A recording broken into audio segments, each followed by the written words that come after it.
বন্ধুরা, বেশ কয়েকদিন আগে থেকে মানে 26,400 কাছাকাছি যখন গ্যাপ আপ খুলেছিল, যেখান থেকে তলার দিকের জন্য মুভ করেছে, তখন থেকেই আপনাদের সাথে শেয়ার করছিলাম যে বাজারের মধ্যে চার্ট প্যাটার্নে কিন্তু ট্রেন্ড মিসিং।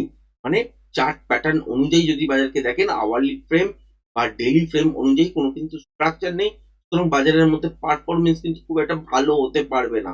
তাই কিন্তু আজ পর্যন্ত আপনারা দেখেছেন সোমবার দিনও রেঞ্জ বাউন্ড বড় সড়ো গ্যাপ আপ হয়েছে। গতকালকের ভিডিওতেও আলোচনা করা হয়েছিল যে গ্লোবাল মার্কেট যেহেতু পজিটিভ, সেহেতু আপনারা খেয়াল রাখবেন যে আওয়ারলি টাইম ফ্রেম অনুযায়ী 25,900 একটা কিন্তু ইম্পর্টেন্ট লেভেল। আর এই লেভেলটা পার করে যদি বাজার চলতে পারে তাহলেই একটা মোমেন্টামের সম্ভাবনা। আদারওয়াইজ কিন্তু এখান থেকে তলার দিকের জন্য মুভ করবে। আজকের দিনে দেখেইছেন বোরিং পুরো বাজার। তো এর মধ্যেই যদি দেখেন তো দুটো প্যাটার্ন আমি এখানে ড্র করে রেখেছি, নিফটির ক্ষেত্রেও ব্যাংক নিফটির ক্ষেত্রেও। ব্যাংক নিফটির ক্ষেত্রে তিনটে এবং নিফটির ক্ষেত্রেও তিনটে অ্যাকচুয়াল কিন্তু প্যাটার্ন তৈরি হতে পারে, সম্ভাবনা তৈরি হয়ে আছে। আমি দুটো ড্র করে রেখেছি এই জন্যই যে আপনাদের যাতে বুঝতে অসুবিধা না হয়, কারণ এর থেকে বেশি যখনই ড্র করবো তখনই কিন্তু বুঝতে পারবেন না। এটা যখন যদি 3 নম্বর প্যাটার্নটা অ্যাক্টিভেট পরবর্তীকালে কোনো একটা সময় যদি হয়, তাহলে শেয়ার করবো আপনাদের সাথে।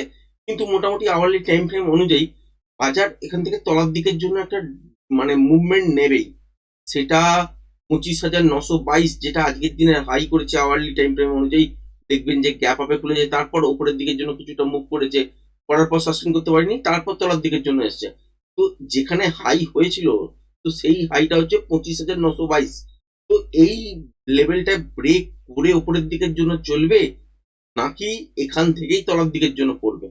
তাহলে এখানে রেজিস্ট্যান্স হিসেবে যদি ধরেন, তাহলে 25,922 হচ্ছে একটা খুবই ইম্পর্টেন্ট একটা রেজিস্ট্যান্স। এই লেভেলটাকে যদি ব্রেক করে চলতে পারে, তাহলে এখান থেকে কিন্তু এই জোনটার কাছাকাছি, যেটা হচ্ছে 26,140, 50 বা 130, এইসব জায়গার কাছাকাছি পর্যন্ত উপরের দিকে যাবার কিন্তু জায়গা আছে। তার মানে এই নয় যে এই 25,922 এই লেভেলটা ব্রেক করা মানে এই এত দূর পর্যন্তই যাবে, সেটা কিন্তু নয়। মধ্যিখানে কোনো একটা জায়গার কাছাকাছি 26,020 থেকেও পড়তে পারে, 26,080 থেকেও পড়তে পারে, আবার 26,140, 35, 40 এইসব জায়গার কাছাকাছি গিয়েও এখান থেকে তরফ দিকের জন্য মুভ হতে পারে। আর যদি দেখেন যে 25,922 এটা যদি ব্রেক না করে, তাহলে বাজার তলার দিকের জন্য কিন্তু মুভ করতে শুরু করবে। এর মধ্যে একটা ইম্পর্টেন্ট জায়গা আছে, সেটা হচ্ছে এইখানে দেখুন লেখা আছে যে ইফ নট ব্রেক। ব্যাংক নিফটির ক্ষেত্রেও আমি এখানে কিন্তু লিখে রেখেছি। এর মানে হচ্ছে আওয়ারলি ফ্রেম অনুযায়ী যতক্ষণ না 25,673 এই লেভেলটা ব্রেক করে সাস্টেন করছে বা একটা ক্লোজিং পেয়ে যাচ্ছে এর তলায়, ততক্ষণ পর্যন্ত মোমেন্টাম খুব ভালো যে নিচের দিকের জন্য মুভ করবে সেটা কিন্তু কনফার্মেশন দিচ্ছে না। মানে সোজাসুজি ভাবে হচ্ছে 25,673 এই লেভেলটা যদি ব্রেক না করে, বাজার তলার দিকে যদি মুভও করে কালকের দিনে, সেক্ষেত্রেও এখান থেকে বাউন্স করে যেতে পারে। ব্যাংক নিফটির ক্ষেত্রেও সেম সিচুয়েশন হয়ে আছে আওয়ারলি ফ্রেমে। যতক্ষণ না দেখবেন যে 60,112 এই লেভেলটার তলায় কোনো ক্লোজিং বা মর্নিং থেকেই এর তলায় কন্টিনিউ সাস্টেন করছে, ততক্ষণ পর্যন্ত বড় সড়ো মুভমেন্টের আশা কিন্তু করবেন না।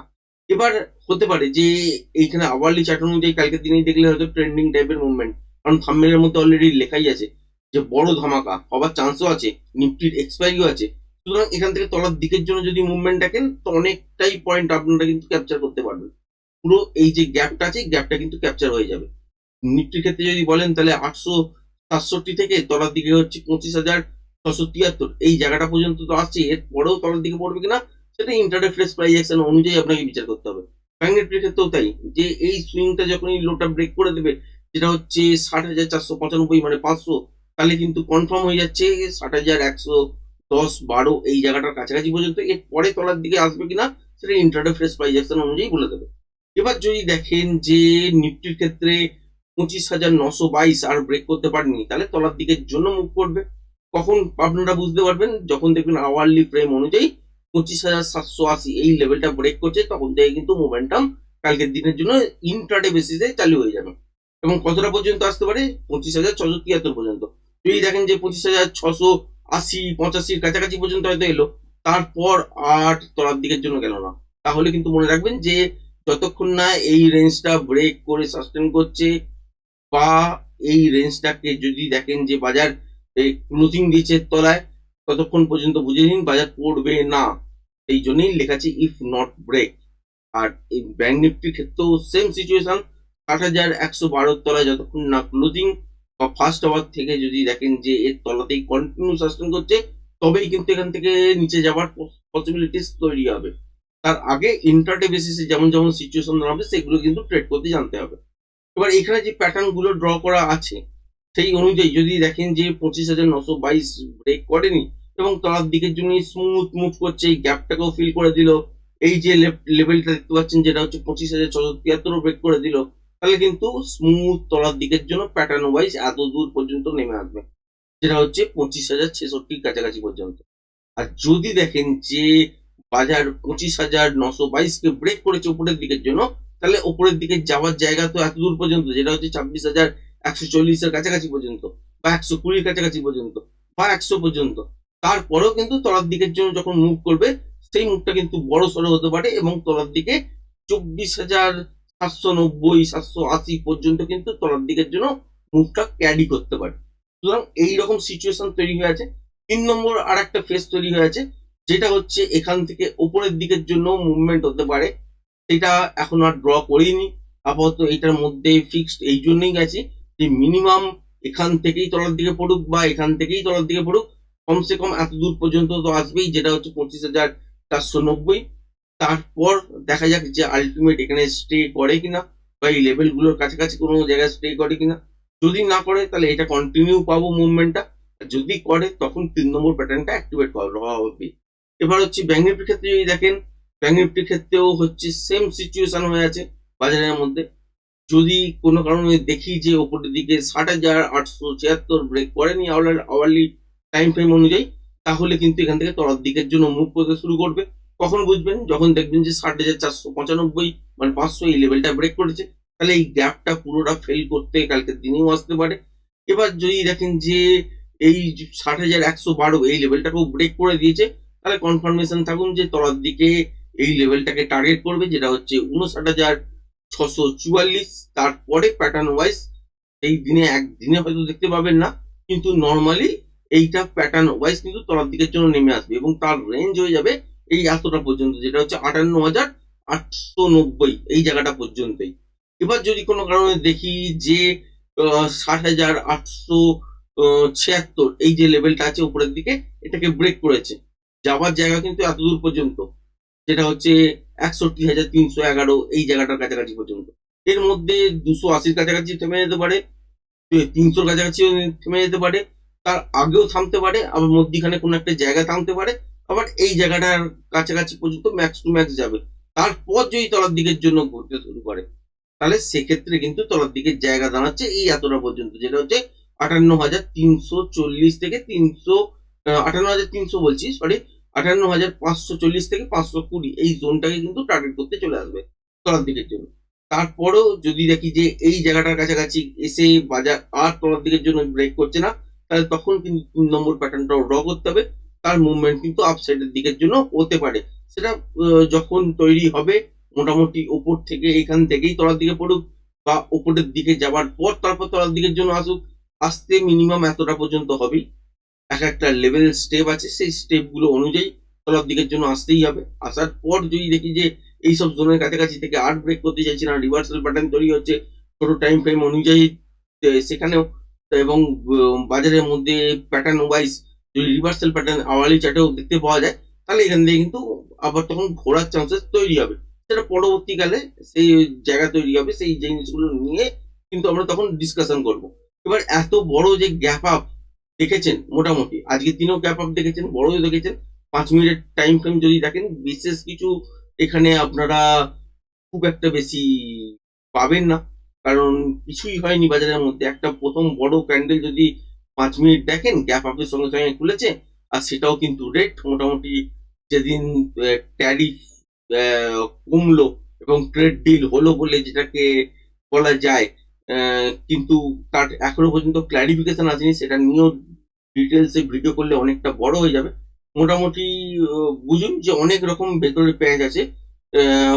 15 জানুয়ারি আপনার মার্চ পর্যন্ত টাইম কিন্তু বাই করা আছে, এর থেকে বিশেষ কিছু বলতে গেলে অনেক সময় চলে যাবে। যাই হোক, নর্মালি হচ্ছে এই যে জায়গাটা দেখতে পাচ্ছেন যে আজকের দিনে ওপরে গ্যাপ আপ হয়েছে, তারপর তলার দিকে এসছে, তার মধ্যে একটা রেঞ্জ বানিয়ে বাজার চলেছে, সারাক্ষণ নয়েজ সৃষ্টি করেছে। ওপরের দিকে থাকলে তো নয়েজ সৃষ্টি করবে, আপনার সাথে শেয়ার করেইছিলাম। কারণ কি, গতকালকের ভিডিওতেও বলেছিলাম, আর ভিডিওটা বড় করছি না। সেই জন্য এখান থেকে নর্মালি যদি বলেন তাহলে হচ্ছে এই সুইংটা ব্রেক করলে স্ক্যাল্পিং এর জন্য আসা যেতে পারে, সেটা হচ্ছে 25,820। কিন্তু ওয়েট করুন, কালকের দিনে একটু বড় মুভমেন্ট বাজারের মধ্যে পাবেন। মোটামুটি 25,780 এটা ব্রেক করলে কনফার্মেশনটা জোরদার হবে এবং সুন্দর একটা মুভমেন্ট তলার দিকের জন্য দেখতে পাবেন। আবার যদি দেখেন যে উপরের দিকের জন্য স্ক্যাল্পিং করছেন, তাহলে এই লেভেলটা যখনই দেখবেন যে ব্রেক করছে, ঠিক এই জায়গাটা, যেটা হচ্ছে 25,875, যখনই ব্রেক করবে তখন উপরের দিকে 25,922 হিট করতে যাবে এবং এটাকেও ব্রেক করে উপরের দিকের জন্য মুভমেন্ট করতে শুরু করবে কন্টিনিউশন প্যাটার্ন অনুযায়ী। কিন্তু এই রেঞ্জটার উপরে যখন ট্রেড করবেন তখন ভালো মোমেন্টাম কিন্তু পাবেন। সুতরাং এই রেঞ্জটাই আমি আওয়ারলি টাইম ফ্রেম অনুযায়ী ড্র করে দিয়েছি এবং কালকের দিনে মোটামুটি একটা ভালো বাজার মুভমেন্ট আপনারা পেতে চলেছেন। 5 মিনিটের টাইম ফ্রেম যদি ব্যাংক নিফটিতেও দেখেন, সিচুয়েশন সেম, তলার দিকে জায়গা নেই। মোটামুটি 8,495 এর তলা থেকেই কিন্তু একটা সেলের জায়গা তলার দিকে ঘুরে যাবে এবং ওপরের দিকে যদি স্ক্যাল্পিং খুঁজতে যান, মোটামুটি এই রেঞ্জটার ওপর, যেটা হচ্ছে 60,712, সেখান থেকে আপনারা 60,876 পর্যন্ত দেখতে পারেন। এরপর যদি কন্টিনিউশন প্যাটার্ন তৈরি হয়, তবেই কিন্তু একটা ভালো মুভমেন্ট আপসাইডের দিকের জন্য আমরা দেখতে পাবো। এছাড়া কিন্তু তলার দিকে যদি এই রেঞ্জটা ব্রেক করে, তাহলে ভেবে রাখুন যে এখান থেকে তলার দিকে ফার্স্ট হাফেও সেল পাবো, কিন্তু সেকেন্ড হাফেও কন্টিনিউশন প্যাটার্ন তলার দিকের জন্য তৈরি হতে পারে এবং সেই মুভটা কিন্তু এই গ্যাপটাকেও ফিল করতে পারে। কিন্তু খুব ভালো মুভমেন্ট কালকের দিনে এক্সপেক্ট করছি। যদি হয় তাহলে মোটামুটি আগের সপ্তাহে যে যেরকম ট্রেডিং সেশন গুলো নর্মালি দিয়েছিল এবং আজ পর্যন্ত যেখানে খুব ভালো কিছু করা যায়নি এবং একটা ট্রেডিং সেশন ছেড়ে দিতে হয়েছে, একটা ট্রেডিং সেশনে সামান্য কিছু লস লেগে গেছে, আর বাদ বাকি ট্রেডিং সেশন গুলোতে প্রফিট হলেও কিন্তু বলার মতন কিছু নেই। সুতরাং বুঝতেই পারছেন যে বাজারের মধ্যে এক সপ্তাহ ধরে খুব ভালো একটা কাজ হয়নি। তো ওরই মধ্যে একদিন কাজ হয়েছিল, যেদিন মুভমেন্ট আপ ডাউন করছিল, তো সেখানে কাজ হয়েছিল। কিন্তু তারপরে আশা করছি কালকের দিনে একটা ভালো ট্রেডিং সেটআপ পাবেন। মোটামুটি হাফ অ্যান আওয়ার ওয়েট করার পর, যারা বিগিনার্স আছেন তাদের উদ্দেশ্যে বলবো, হাফ অ্যান আওয়ার্স ওয়েট করার পরই লং বা শর্টের থেকে আপনারা যেরম যেরম বলা আছে সেটাতে অ্যাটেম্প করতে পারেন, খুবই ছোট কোয়ান্টিটি নিয়ে। এছাড়া এই লেভেলগুলোকে খেয়াল রাখবেন। এই লেভেলগুলো ব্রেক হওয়ার পর কিছু না কিছু মুভমেন্ট দেখবেন, সেগুলোকেই ক্যাপচার করতে হয়। সেগুলো দেখে চেষ্টা করুন যে আলটিমেট এখান থেকে কিরম ভাবে ট্রেড গুলো তৈরি হচ্ছে, বা পেপার ট্রেডিং, মক ট্রেডিং করার চেষ্টা করুন। কারণ এখন যদি রিয়েল মার্কেটে পয়সা লাগাতে যান, সেখানে কিন্তু ট্র্যাপ হবার সম্ভাবনা যেমন হবে, তেমনি ক্যাপিটাল গুলোকেও কিন্তু ওয়াইপ আউট করে ফেলবেন, পরবর্তীকালে ভয় পেয়ে যাবেন। সেই জন্য এগুলোকে প্র্যাকটিসের নজরে রাখুন।